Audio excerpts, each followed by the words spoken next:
But I will share with you some of what I have studied and come to learn about our education system. And first, I just want to talk to you about our Constitution. I am just thrilled. This is the first year I've been able to participate in a Constitution program, which I just don't think they've been happening. And yet, I think any education entity that receives federal government is actually required to put on an educational program every September 17th for Constitution Day. How many of you knew that? Yeah, it's the best kept secret out there. But I did have opportunity to go this morning to American Preparatory Academy. It's a charter school that put on a wonderful program where they actually read the entire Constitution, had each split it up into many parts, and they filmed it and streamed it into all of their classrooms, and the older kids each have their own pockets of constitutions and read along with the speakers, and it was just a phenomenal event. And to see those kids, they had people like me from the community come and help read along, mixed in with all of the kids that were on. Hello everybody, I'm very excited to be here and talk with you all. And I just gotta say, Natalie Kine, you did so amazing and just in everything you did.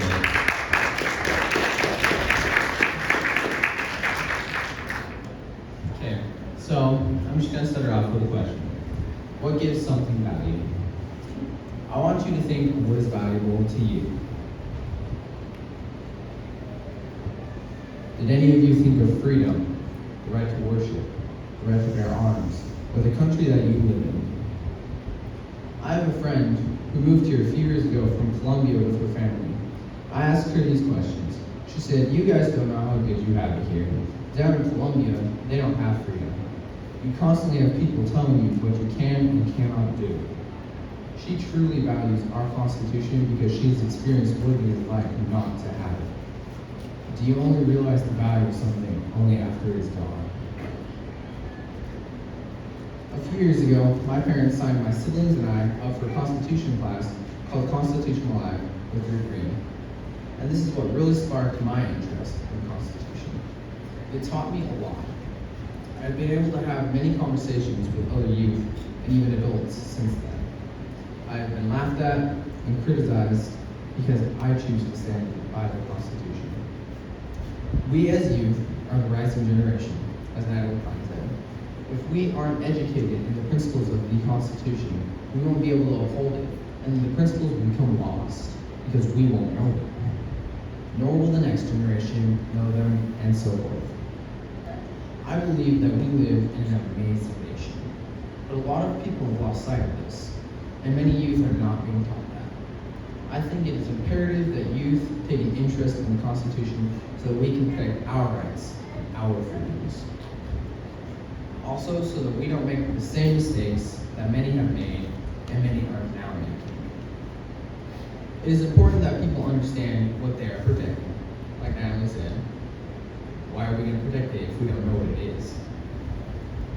I do American Ninja Warrior, and I asked my ninja dad, Wally Roskillian, why he thought it was important for youth to know and understand the Constitution. There is something that he said that I really liked. He said, most youth don't understand the Constitution and think that a socialistic government would be ideal. The government and media want control and plant the idea that socialism is better. What they don't know is that our lives would be terrible and America would completely collapse. The Constitution is the glue holding us together. I think John Jay said it best in 1877 when he said, every member of state ought diligently to read and study the Constitution of his country and to teach the rising generation to be free. By knowing their rights, they would sooner perceive when they are violated and be better prepared to defend and assert them. Rick Green said, we have a responsibility to teach the Constitution, not just to the rising generation, but to everyone around us. In our day of social media, everyone has a platform. You do not have to be super smart to understand the Constitution. The founding fathers were ordinary men, and the Constitution they made was for ordinary people like us. Let us rise up. and not dwell in the shadows any longer. Take a stand. Be courageous. I ask you to study and learn the Constitution for yourselves.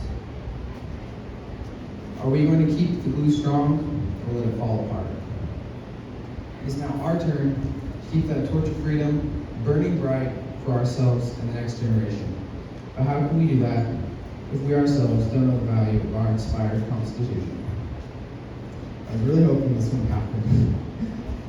Countless people have died. And they will continue to die. So that we may continue to have our freedom. I would die for our country.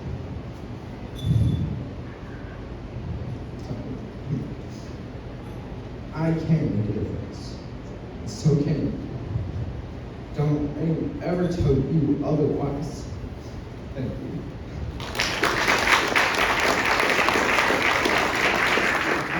And why am I running for Congress, by the way, if I say the answer is local? I'm running for Congress for one reason. We have criminals in D.C. And we got a bunch of politicians that care more about being friends and gaining power than taking down the power that's there. The power structure there, the alphabet soup, the bureaucracies, the unelected bureaucrats are passing 10, 20 times the amount of laws that our legislators pass. Who elects them? How many of you understand how bureaucracies, how they pass laws? Do you know they don't go through Congress? All they have to do is write it out, put it on the Federal Register, let it sit there for 30 days. In that 30-day window, enough of we the people don't say no automatically becomes law. ATF, EPA, IRS, that is how they pass law. And how many of you have ever looked at the Federal Register? And I know none of us have, because I've literally asked, I probably asked 6,000 people that. You know how many people of 6,000 people I've talked to have looked at the Federal Register? Maybe 2. How can we be stopping this legislation if we don't even understand the process? And you're not meant to understand the process. Because if you understand the process, you can take it down. So how do we fix this? First off, we need representatives in Washington. And this is our responsibility to do this and demand it. If you're in D.C., your job is to take down the power structure. Is to pull the power out of D.C. They are career criminals and they must be shut down and gone after. We have a few that are doing it, but we need to send in 2022 an army of people who will go after these criminals. Now, that still doesn't fix it. The key is our state.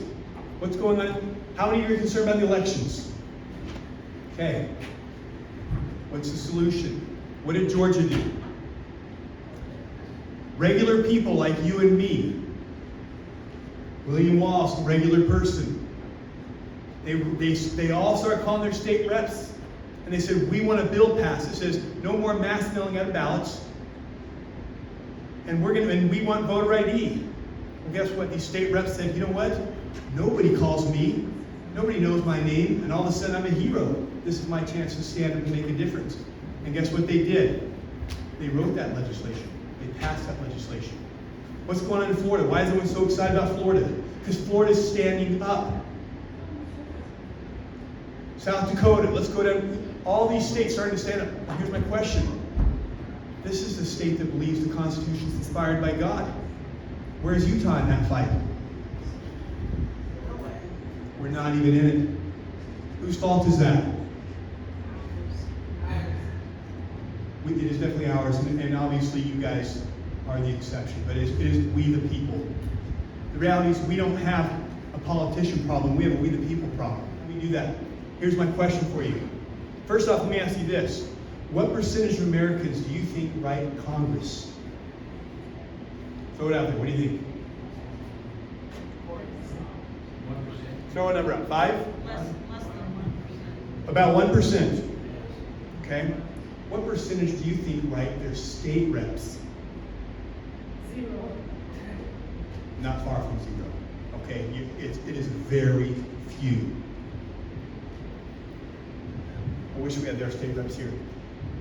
How's Utah doing? This is not the land of all is well. I will tell you, all is not well in Utah. The amount of legislation that gets passed in Utah each year is so dramatic that our representatives don't even have time to read it all. They are not even reading it. You ask any of them and they will admit it. They do not even read the legislation. You know who writes that legislation? Lobbyists. We have a massive problem in Utah. We have some good state reps. Steve Christiansen. We have a few. Johnson, yes. We have a few good reps. But what is our responsibility? I'm going to ask you a question. And I'm not going to embarrass you, make you raise your hands. How many of you know who your state congressman and state senator are? That's impressive. If we want to fix this country, it's not enough for you to know who they are. They should know your name. I mean that. And here's why this is so powerful. Because so few people write them, how far does your single comment go? See, that's the beauty of that. Your influence is tremendous because so few do it. In 2022, I'm telling you, our bigger problem is we have a huge problem in Washington, but where should our fight really be? How many of you think our voting system here in Utah is solid? I can promise you it's absolutely not. In 2022, I'm telling you what this country needs, and this state needs. We need to clean massive house in Utah. These state congressmen, these state senators, it is stand up for election integrity, stand up to stop CRT, stand up to start doing some of these issues, or you're out of there. If you care about freedom, this is the fight. Basic principles of the Constitution first are popular sovereignty. And that's what I started out talking about. The government power resides in the people. And I think we need to realize that power really resides in us. And it resides in us coming together to enact change. It comes from us in having the courage to stand up to a group that sees things different than you do. Limited government. Government is not all powerful, can only do what the people let it do. We have a separation of powers. It helps prevent one branch from becoming too powerful. We have checks and balances, and the idea of federalism, division of power among national and state governments. And I think this is a really important principle. We just had a mandate coming down from President Biden, for instance, on vaccinations and masks. He honestly doesn't have that authority. And at some point, we need to start pushing back against the